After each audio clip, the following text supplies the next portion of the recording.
Man, I gotta tell y'all, man, I'm kind of on cloud nine right now. I don't even know how to feel. Y'all gotta like, for y'all new millennials and the people that's really into the Instagram thing, y'all gotta give me some tips on how to handle this because something happened here recently that's never happened to me before, and I kind of don't know how to feel about it. I had my sheet, I always got my sheet here, with my layout, and kind of my itinerary, and I wrote it down at the end. So I'm kind of working backwards. But your boy hit a million views on Instagram. I mean, I'm just going to start out by that. Your boy hit a million views on Instagram, first time ever. So I wish I had the little sound things to clap it up. I'm gonna try to incorporate that into the video. But your boy hit a million views on Instagram from my previous video. Now, for y'all that don't know, I've been doing videos where I basically just see a play on Sunday, or I'll go through some games and I'll view the highlights and I'll see a play. And if I see something or notice something, because I'm always watching the game from like a coach's perspective. So if I see like a missed coverage, or if I see somebody that's on an island one-on-one that shouldn't be, or if I see a missed, gap or something, I call it out. And I posted it on my story, or excuse me, on my reel. And I've been doing it since pretty much early last year. I started doing it around the beginning of the season last year. It got some traction, and people really, enjoyed the perspective. It was a little, back getting some good feedback from it and all that. And it's just something, just something I do. And I don't really pay it no mind, or I don't put any real, like thought behind it. I try to make it animated, and I try to at least bring some energy to it, because I'm kind of here's how I attack it. I attack it as, the average couch coach. Like, I'm a real coach. What I'm saying, I've really been in the trenches. But like these couch coaches that be calling stuff out, I kind of tap into that mode, and then people come back like, yeah, man, like I can't believe they didn't see that, and whatever. So I've been doing that for about a year. But this particular one, it was which we'll talk about as well, was the Eagles Cowboys game the last week. That game to me right now is the game of the year. Back and forth. I'm an Eagles fan. For y'all that don't know, for my listeners that do know, I'm an Eagles fan. Been an Eagles fan my whole entire life. It was a great game. It was a back and forth game. It was everything you would want from an NFC East division sort of game in late September, late October, early November kind of game. Gritty. Eagles won, obviously, but super high intense playoff atmosphere kind of game, and I enjoyed every minute of it. But it was a specific play and down. It was the fourth down. Dallas was driving. It was fourth and I believe 8. Dallas was driving. They were at the plus 50, and they were in. And I'm gonna break this down just from a football standpoint. So they were in basically a 4 wide set, 10 personnel, or 11 personnel, but it was 3-by-1.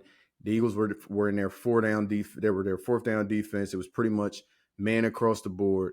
And the lineup goes, it was, I believe they had Gallup as the Z plus side to the strength to the field. He was covered by Eli Ricks, who was getting cooked by CeeDee Lamb all game. When I was yelling at the TV, telling Desai, our defensive coordinator, to take Eli off of CeeDee because he was cooking him the whole game. In the slot, we had CeeDee against Slay, which is the matchup that we wanted. The number 3, the tight end, had Cunningham, who was an inside interior linebacker, one-on-one.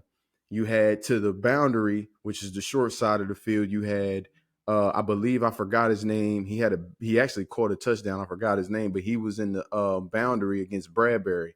And then you had Byard, who was standing as a bracket safety between Slay and the linebacker.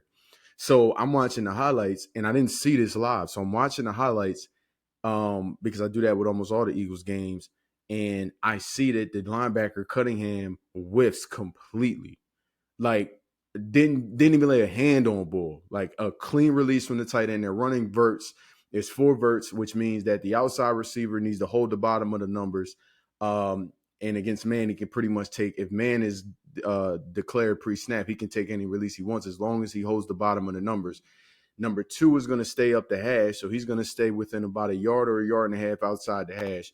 Number 3, which was the linebacker at the time, is got to get across the face of the man in front of him, which at that point was the linebacker Cunningham, and his angle is the top of the, or excuse me, in the divide on the opposite hash. So that's the kind of the 4 verts rules. And then the bottom, the boundary receiver, if he's pressed, he's got to hold the bottom of the numbers. He's one-on-one. So I'm watching the playback, and I see Byard is bracketing Slay and Cunningham. So at the snap of the ball, Byard turns his back to the linebacker, and he's running with Slay. So basically they're doubling CD, which I'm looking at it and I'm thinking on its face, like, yes, that does make sense. And see, this is where I want to get to these opinionists on Instagram, because it was killing me as I'm just seeing the comments come through. And like people are like, oh, Dak is trash and they shouldn't have seen that, da da da da da. But then there's people like, oh, well, Byard, he was supposed to play number 1, number 2, and CD was killing, so they doubled CD. And I'm saying in my head, I'm like, you guys aren't understanding what I'm saying. Byard, yes, the design. First of all, it looked like we had 10 men on the field. Blankenship was standing somewhere about a goal line. I don't know where Blankenship was. He wasn't even in the frame. But Byard is he's bracketing Slay in Bradbury, or bracketing Slay in Cunningham, the linebacker. So he's bracketing 2 and 3. And at the snap, he turns his back and starts sprinting to get on top of CeeDee Lamb, which leaves the tight end Ferguson, who also was doing this thing and I believe caught a touchdown, one-on-one with our inside interior linebacker. And I'm looking at this and I'm saying to myself in my head, I'm not even a Cowboys fan, but I'm saying, Dak, if you look at the matchups and you just use your quarterback, if you're having these conversations with sideline, whoever's giving the information from the booth, you should see pre-snap that they're pretty much, Byard is in an alignment where he's most likely going to be doubling, helping Slay with CD, which in this particular game, you can say that makes sense. But now you're looking at your tight end and you're identifying pre-snap. He's one-on-one with a linebacker. You should trust your tight end to be able to win 9 out of 10 times against a linebacker, especially an interior linebacker. And at the snap, the ball snap, Byard turns his back to help with CD. Dak takes his drop and he's looking. You can see it on the film. He's looking directly at the tight end. Tight end gets a clean release, and Byard has his back turned.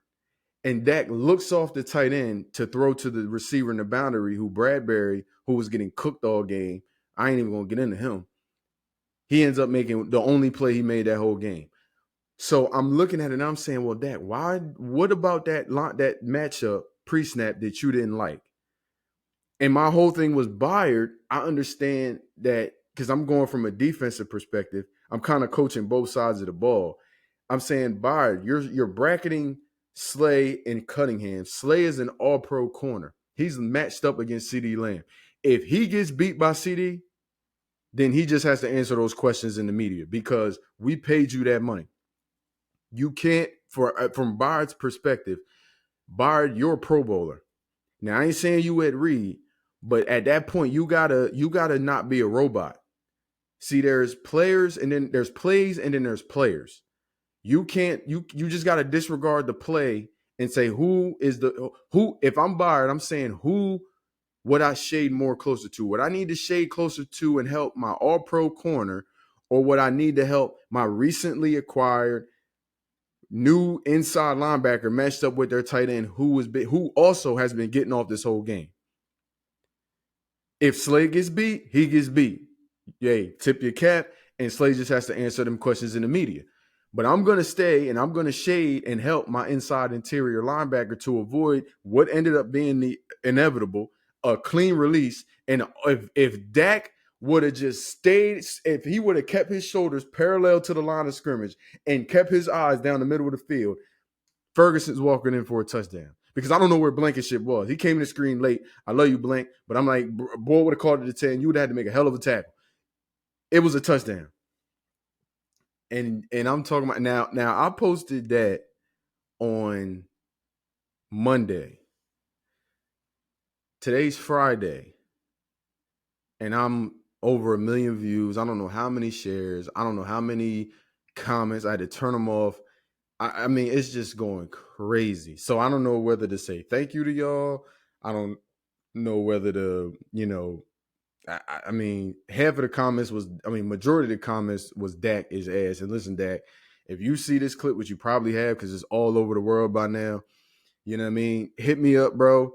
You can explain your case on OTM on the podcast. I'd be love to have you, and we could chop it up. You know what I mean? And you could explain yourself to the Cowboys fans. But from my perspective, thank you for not throwing that shit because we should be 7-2. And that's another thing. I'm saying we should be 7-2, and people are literally in the comments like, and I don't know if they were confused or if they just weren't listening clearly, but like I'm saying we should be 7-2, meaning the Eagles came into the game 7-1. So if we lose, we're 7-2. They're like, yeah, no, don't you mean 6-2? Like, what are you talking about? It should be 6-2. And I'm like, and then I love what I loved the most was that people were in the comments arguing with other people talking about no, he's saying that there'd be 7-2, meaning the Eagles will be 7-2. So I'm like, yeah, shout out to the people that really, pay attention. I feel like I had a good support system going on this week with Instagram. So I appreciate it, man. Never in my life have I hit 1 million views. And yeah, that was crazy. I had to turn the comments off, y'all. I mean, the power of social media, the power of Instagram, you know what I'm saying? And I don't know what they deem is a type of video that deserves that kind of attention, but it got it. Because like I said, I've been doing it for years and people just went crazy on it. So pause. So yeah, man, that was that.